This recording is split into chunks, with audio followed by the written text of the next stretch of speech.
Pan Indian സിനിമകൾ വരുന്നതിന് മുമ്പ് തന്നെ പാൻ ഇന്ത്യൻ ലെവലിൽ ശ്രദ്ധിക്കപ്പെട്ട തെലുങ്ക് നടനാണ് അല്ലു അർജുൻ. മലയാളത്തിലേക്ക് ഡബ്ബ് ചെയ്ത സിനിമകളുടെ മലയാളിക്ക് അല്ലു അർജുൻ പ്രിയങ്കരനാകുന്നത്. ഒപ്പം സ്റ്റൈലിഷ് സ്റ്റാർ എന്ന ഐക്കൺ കൂടി സ്റ്റാർ എന്ന് അറിയപ്പെടുന്ന അല്ലു അർജുൻ വളരെ പെട്ടെന്ന് കേരളത്തിലെ മല്ലു അർജുനായി മാറിയത്.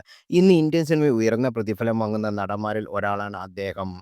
ഇപ്പോൾ മലയാള സിനിമയെക്കുറിച്ച് പറയുകയാണ് അല്ലു അർജുൻ. ഇന്ത്യയിലെ എല്ലാ സിനിമാ താരങ്ങൾക്കും മലയാള സിനിമയോട് പ്രത്യേക ബഹുമാനമുണ്ട് എന്നാണ് നടൻ പറയുന്നത്. ഒരുപാട് നല്ല നടന്മാരുള്ള നാടാണ് കേരളമെന്നും അദ്ദേഹം പറയുന്നു. ഇന്ത്യയിലെ എല്ലാ തരംഗം മലയാള സിനിമയോട് പ്രത്യേകിച്ച് ബഹുമാനമുണ്ട്. ചർച്ചകളിലും മലയാള സിനിമകൾ കടന്നു വരാറുമുണ്ട്. ഒരുപാട് നല്ല നടന്മാരുള്ള നാടാണ് കേരളം. മമ്മൂട്ടിക്കും മോഹൻലാലിനും പുറമെ ഒരുപാട് മികച്ച യുവതാരങ്ങളുമുണ്ട്. ഫഹദ് ഫാസിൽ, ദുൽഖർ സൽമാൻ, പൃഥ്വിരാജ്, നിവിൻ പോളി ഉൾപ്പെടെയുള്ളവർ എല്ലാവരും ഒരുപാട് കഴിവുള്ള നടന്മാരുണ്ട്. എൻ്റേതായി എപ്പോൾ ഒരു മലയാള സിനിമ ഉണ്ടാകും എന്ന് ചോദിച്ചാൽ ഒരു ഉത്തരമേ മാത്രമേ ഉള്ളൂ. ഒരു മലയാളി സംവിധായകനും ഇതുവരെ എന്നോട് കഥ പറഞ്ഞിട്ടില്ല എന്ന് അല്ലു അർജുൻ പറഞ്ഞു. മറ്റൊരു അന്യഭാഷ താരത്തെ മലയാളികൾ ഇങ്ങനെ സ്വീകരിച്ചിട്ടില്ല എന്ന് തനിക്ക് തോന്നുന്നുവെന്നും അദ്ദേഹം പറയുന്നു.